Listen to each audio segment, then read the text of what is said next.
Hello everybody, what's going on? So I have talked a lot about the EV watts, about the market share and the delivery numbers. But sometimes the most crucial data point doesn't come from a quarterly report. It comes from the road, specifically the toughest road on the earth. Today we are discussing about a fascinating social media post from a traveler who recently drove from the western Siachen into Tibet. Now, this isn't just a scenic drive, it's the ultimate stress test for any electric vehicle. High altitude, extreme temperature, and vast distance. And what this traveler found reveals a powerful yet overlooked financial story. Now, here's the key observation. While driving through Sichuan, ideal Li Auto vehicles were everywhere. But the moment the traveler crossed into Tibet, things flipped. Idle cars, specifically the Wenji, almost disappeared. Instead, the road was suddenly dominated by NIO, specifically the ET5T and the EC6. And with their sub-brand Lidao, the traveler noted, and I quote, the number of NIO and Lidao vehicles on the road increased significantly. Sometimes a NIO would be followed by another Lidao, making visibility extremely high. Think about that. In the most demanding environment where range anxiety isn't inconvenient, it's a genuine safety issue.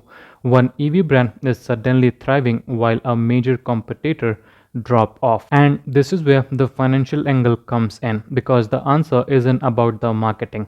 It's about infrastructure capital expenditure. It's about power swap. While free holiday swap were a nice incentive, they only amplify an existing critical advantage.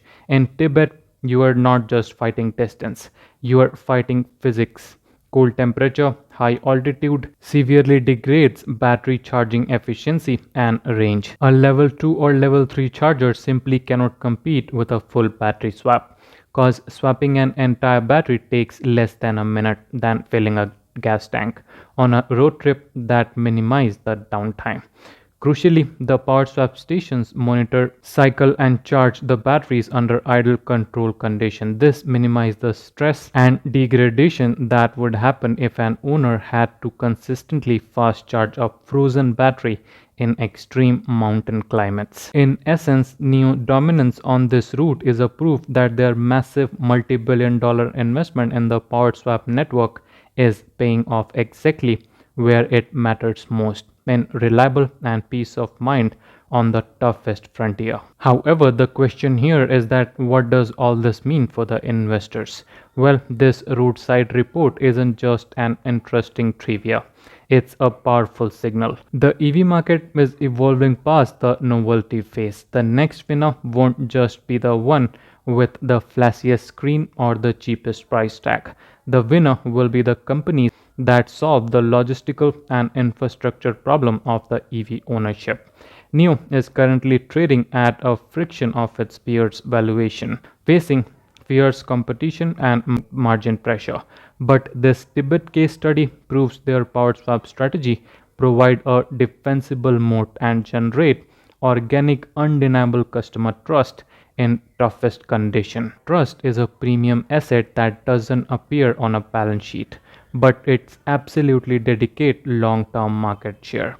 As EV market mature globally, the race shift from who can build the best car to who can support the best car.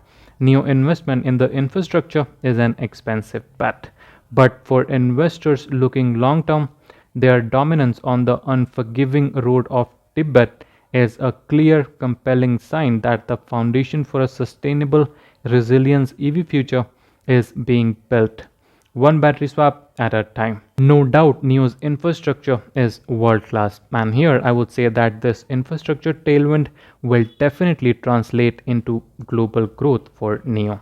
So get ready for it. With that said, thank you so much for being here. See you in next one.